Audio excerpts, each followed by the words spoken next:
안녕하세요. 제이조 경영연구소의 제이입니다.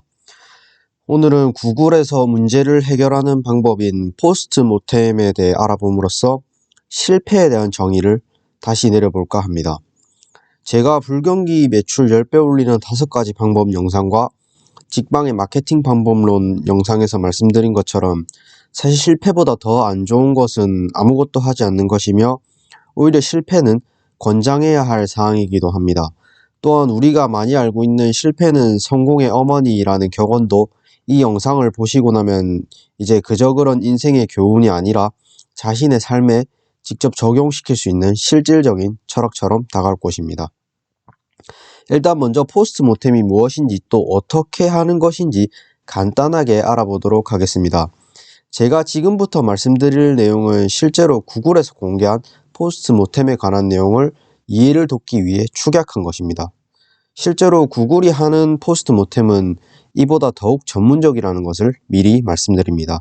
구글을 비롯한 실리콘밸리의 기업들은 어떤 큰 문제가 발생했을 때 회의실에 모여 그 이슈에 대한 타임라인을 쓰는 것으로 포스트모템을 작성한다고 합니다. 예를 들면 이런 겁니다. 2015년에 셰익스피어의 새로운 소네트가 발견되어 셰익스피어에 대한 검색이 폭증했고 셰익스피어의 검색이 66분 동안 다운되는 일이 발생했다고 합니다.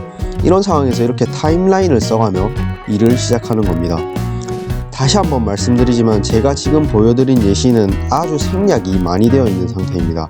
실제로 포스트모템을 하실 때는 더욱 구체적이고 자세히 하셔야 합니다. 이렇게 타임라인을 작성한 후엔 이 문제로 인해 발생한 충격이라든지 핵심적으로 끼친 영향에 대해서입니다. 이 케이스의 경우 약 1.21 빌리언의 검색 요청이 손실되었으나 매출에 영향은 없었다고 합니다. 그 다음은 이 문제가 발생한 원인과 트리거가 된 요소, 또 해결책 등을 순서대로 도출합니다. 마지막으로 실제로 실행해야 하는 사항들을 체크리스트로 만들어 실행해 나가고 이번 이슈로 배운 점을 잘 된 일, 잘 안 된 일, 운이 좋았던 일 등의 항목으로 정리를 합니다. 이런 식으로 큰 문제가 생길 때마다 포스트모템을 작성해 나가면 똑같은 실수를 반복하는 일이 매우 줄어든 겁니다. 말 그대로 지속적인 개선을 해나가는 방법이며 실패를 통해 배우고 성공의 발판으로 삼을 수 있게 해주는 프로세스가 만들어지는 것입니다. 물론 이런 포스트모템이 제대로 작동하려면 몇 가지 지켜야 할 주의사항이 있습니다. 첫 번째, 문제에 대한 관련자를 색출하여 비난하거나 처벌해서는 안 됩니다. 사실 나쁜 일이 일어났을 때는 누구나 책임을 회피하고 싶은 유혹을 느낍니다. 때문에 문제를 자꾸 덮어서 크게 만드는 경우를 여러 조직에서 어렵지 않게 찾아볼 수 있습니다. 아마 누구라도 이 영상을 보시는 분들이라면 제가 따로 예를 들어드리지 않더라도 이와 관련된 자신이 겪었던 일을 쉽게 떠올리실 수 있을 겁니다. 하지만 언제나 문제는 빨리 공유하고 치료하는 것이 최선의 해결 방법입니다. 때문에 두 번째로 조직 전체에 이 포스트모템 문서가 공유되어야 합니다. 조직 구성원 모두가 이 문서를 봄으로써 관련자뿐만 아니라 다른 누구라도 같은 실수를 반복하지 않게 하는 것이죠. 사실 이 부분까지 되어야지만 진정한 개선이라고 할 수 있을 것입니다.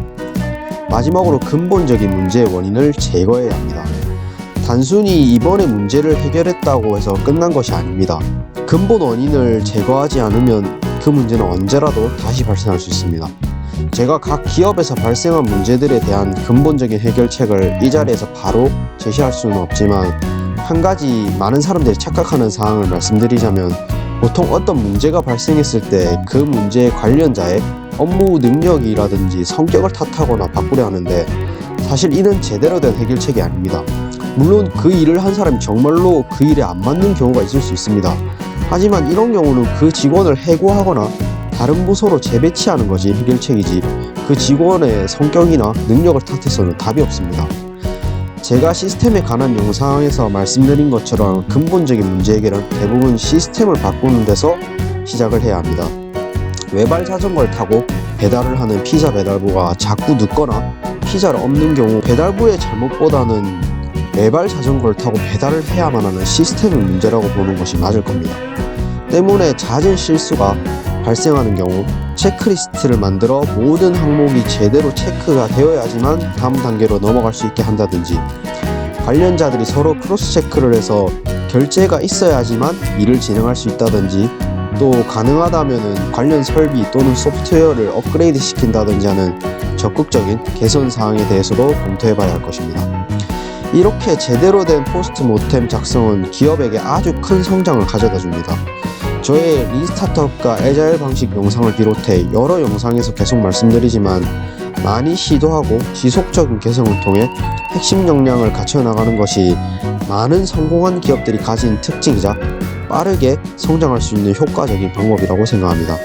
때문에 다소 귀찮고 사내에 분쟁이 생길 여지가 있다 하더라도 꼭 포스트 모템을 도입해서 보시고, 현실적으로 본인이 속한 조직에 이런 업무 방식을 도입하기 어렵다면 본인의 인생 또는 가정에서만이라도 이 포스트 모템을 활용해서 잘 해결되지 않았던 문제들이 생각보다 쉽게 개선되는 재미있는 경험을 해보시는 것을 추천드립니다. 오늘의 영상은 여기까지입니다. 끝까지 시청해주셔서 감사합니다.